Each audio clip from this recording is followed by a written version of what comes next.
Hey guys, welcome back to another video. Today we're talking about SUSHANG.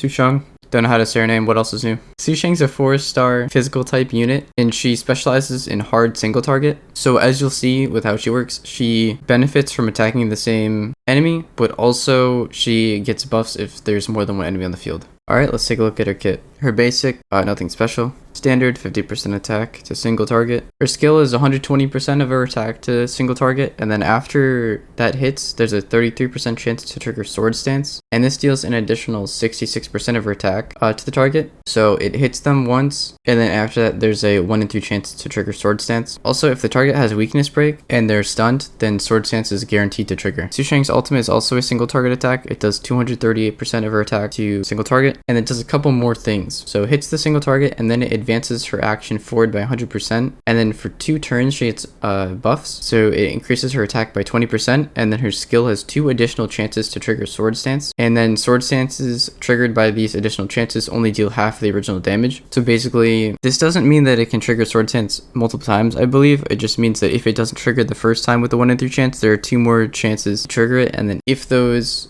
trigger it, those 2 additional chances, it does half the damage originally. SUSHANG's talent: when there's an enemy with weakness break on the field, her speed increases by 15% for 2 turns. And lastly, her technique: it's an ambush skill. It immediately attacks the enemy and then deals 50% of her attack as physical damage to all enemies. Okay, SUSHANG's bonus stats: she gets 5 attack, 3 physical damage, and then 2 defense boosts. Her bonus abilities: her first one, after you use her basic or skill, if there are enemies with weakness break on the field, it advances her action forward by 15%. Her second one, for every sword stance triggered, damage dealt by sword stance increases by 3%. This stacks up to 10 times. So as the fight goes on, your sword stance will ramp up in damage up to 30% increase.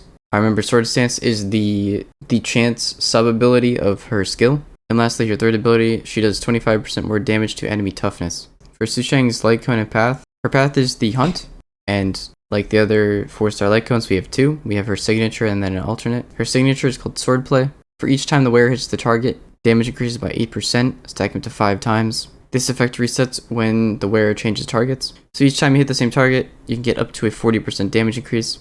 I'm not too big of a fan of having to attack the same enemy, but SUSHANG is single target, so this is pretty good on her.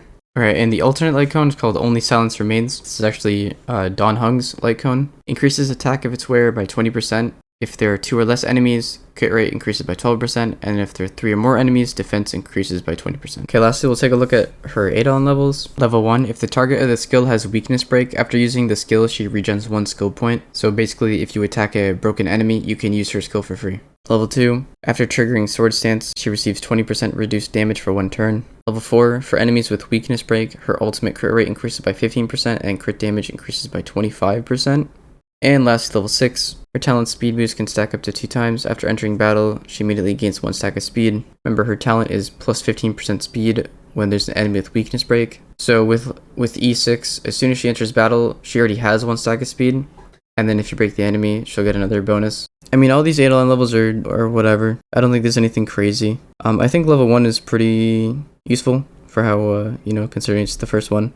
Being able to use a skill and it not costing a skill point. That's probably the most easily obtainable and most useful level out of all of them. I don't think anything else is really necessary. Okay, that's it for SUSHANG's kit. I know I haven't been mentioning relic sets, and I don't plan to for the rest of the characters, but I definitely want to revisit like relics and which pieces, like which combos to put on each character once the game actually comes out.